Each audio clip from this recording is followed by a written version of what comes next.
Hello everyone. हाँ, तो हम कल आपका टॉपिक अपना कंटिन्यू करते हैं। वर्ल्ड हिस्ट्री हम पढ़ रहे हैं।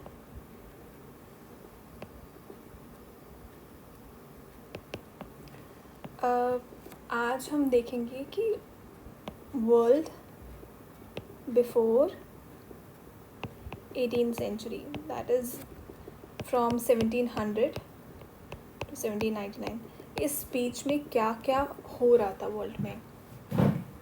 सबसे पहले हम देखें तो the beginning of 18th century, उस समय क्या हो रहा था वर्ल्ड में। ठीक है, वहीं से हम शुरुआत करते हैं अपनी। सबसे पहले हम देखते हैं एंड ऑफ फ्यूडलिज़म। फ्यूडलिज़म का एंड हो रहा था इंग्लैंड में, लेकिन बाकी रेस्ट ऑफ द यूरोप में फ्यूडलिज़म काफ़ी देर बाद ख़त्म हुआ, ended much later. Okay, next हम देखते हैं increase in number of towns and cities. हम बात करें कि 18th सेंचुरी की बिगनिंग में क्या क्या हो रहा था वर्ल्ड में। टाउन्स और सिटीज़ बढ़ रहे थे। ठीक है, नेक्स्ट ट्रेड बढ़ रहा था, increase in trade. Next transition हो रहा था to a money based economy.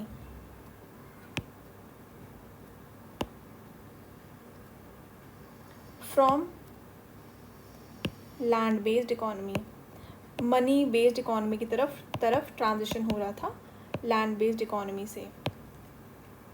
Land based economy basically feudalism जो था। नेक्स्ट हम पढ़ते हैं राइज हो रहा था मर्चेंट क्लास का, राइज ऑफ मर्चेंट क्लास, और एब्सोल्यूट मोनार्क्स का राइज हो रहा था उस समय। नेक्स्ट डिक्लाइन हो रहा था पावर ऑफ कैथोलिक चर्च का डिक्लाइन, उनकी पावर कम होती जा रही थी। नेक्स्ट मर्केंटाइल कैपिटलिज्म बढ़ रहा था। अगर हम मर्केंटाइल कैपिटलिज्म की बात करें तो बेसिकली ये एक इकोनॉमिक फ़िलॉसफी है, इकोनॉमिक फ़िलॉसफी जो that is built around exports and trade के ऊपर, exports and trade. Mercantile capitalism basically is an early phase of capitalism, Next, अगर हम प्रेजेंट टाइम में देखें, प्रेजेंट टाइम्स में हम देखें तो हम देखते हैं कि इंडिविजुअल कैपिटलिज्म ज़्यादा है।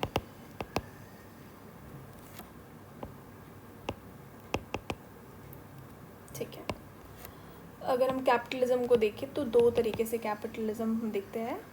एक तो मर्केंटाइल कैपिटलिज्म, जैसे हमने देखा कि एक्सपोर्ट्स और ट्रेड पर जिसका फोकस होता है,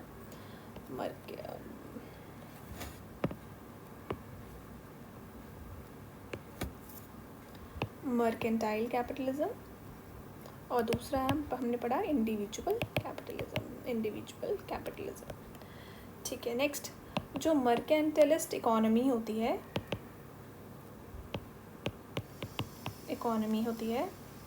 it tries to increase its wealth by maximizing exports and minimizing imports. Next, अब हम जानते हैं कि फ्यूडलिज्म के बारे में थोड़ा सा। फ्यूडलिज्म आखिरकार है क्या, था क्या। ठीक है, बेसिकली ये मिडिल एजेस के दौरान देखा जाता था, या जब मिडिवल पीरियड हम कहते हैं यूरोप में, टाइम पीरियड हम मानते हैं 600 to 1500 AD। नेक्स्ट, अगर हम जो वर्ड है फ्यूड, इसका मतलब क्या होता है? Feud means conditional ownership of land. Next, feudalism के दौरान सोसाइटी जो थी, the society, it was divided into rigid classes. Society rigid classes में डिवाइडेड थी, और पॉलिटिकली भी देखा जाए तो कोई सेंट्रल अथॉरिटी नहीं थी। Politically there was no central authority. Economy जो थी, economy was based in villages. Economy villages पर बेस्ड थी, और जो विलेजेस थे देवर सेल्फ सफिशिएंट। जो विलेजेस थे देवर सेल्फ सफिशिएंट। यहाँ पे टी लिखा है मैंने, हाँ जी। नेक्स्ट, और जो विलेजेस वर सेल्फ सफिशिएंट, और ये दे produced little surplus for trade.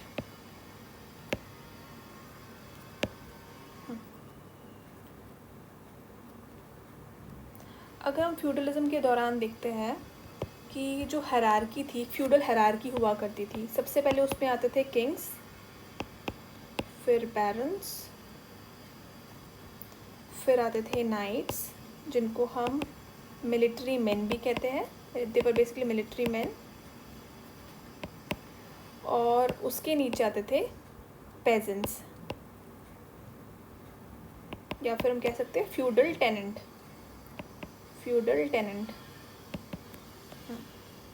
तो बेसिकली ये फ्यूडल हायरार्की हुआ करती थी, और ये जो हायरार्किकल सिस्टम था ये अनब्रीचेबल था। It was unbreachable. This hierarchical system was unbreachable. It was unbreachable. और जो जितनी भी टेरिटरी हुआ करती थी, the territory belong to the king. जितनी भी टेरिटरी हुआ करती थी बिलोंग टू किंग। नेक्स्ट, अगर हम आके देखें, what were the features of feudalism? Features हम देखें तो सबसे पहले हम देखें, feudalism was village based. It was village based, and villages जो थे they were self sufficient. villages जो थे they were self sufficient. Next हम देखें फीचर, कोई भी सेंट्रल अथॉरिटी नहीं हुआ करती थी। There was no central authority in functional terms.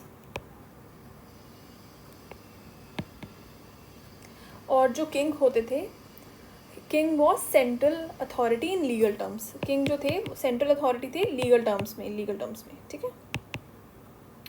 Next point, जो फ्यूडल सोसाइटी हुआ करती थी, it was divided into rigid classes. हमने पहले भी पढ़ा, जो फ्यूडल सोसाइटी थी it was divided into rigid classes में डिवाइडेड थी, with no scope for social mobility. कोई स्कोप नहीं था सोशल मोबिलिटी का, सोशल मूवमेंट का। ठीक है। नेक्स्ट हम देखते हैं, हमने देखा उस समय डिक्लाइन हुआ ट्रेड का, decline in towns and trade during this period. Decline देखा हमने टाउन्स और ट्रेड का। नेक्स्ट हम देखते हैं, जो लैंड था, ना कि money, not money, land not money, that was the main source, land was the main source of power of source क्या था, लैंड, ना कि मनी। फ्यूडलिज्म हम पढ़ रहे फीचर्स ऑफ फ्यूडलिज्म की। नेक्स्ट हम देखते हैं, no freedom of movement for the peasants. उनके पास कोई मूवमेंट का फ्रीडम नहीं हुआ करता था। और इंडिविजुअल एंटरप्रेन्योरशिप जो थी, individual entrepreneurship that was absent. Individual entrepreneurship was absent. Next अगर हम देखें इस सब का रिजल्ट क्या हुआ, रिजल्ट्स, सबसे पहले जो जितने भी लोकल लॉर्ड्स थे, they became more powerful then Kings. Next, जो पेजेंट्स थे जितने भी, they were exploited a lot by the feudal lords. They were exploited by the feudal lords. Peasants were exploited by the feudal lords. Next, जो serfdom था, they became important feature of feudalism. जो serfs थे, they became important feature of feudalism. Next हम देखते हैं जो influence था church का, influence of church religious affairs in Europe. जो चर्च का इन्फ्लुएंस था वो बहुत ज़्यादा बढ़ता गया. और हम देखते हैं इकोनॉमिक स्टैग्नेशन तो हुआ ही बहुत ज़्यादा. इकोनॉमिक स्टैग्नेशन देखा गया बहुत ज़्यादा. I have written the stagnation, okay. Economic stagnation हमने देखा कि बहुत ज़्यादा हुआ उस समय. और मोस्ट ऑफ जो जितना प्रोड्यूस हुआ करता था, जितना भी प्रोड्यूस होता था, at that was wasted. Most of the produce was wasted by lords in luxurious living में वो वेस्ट किया जाता था. चलो हम नेक्स्ट वीडियो में कंटिन्यू करते हैं. Thank you so much.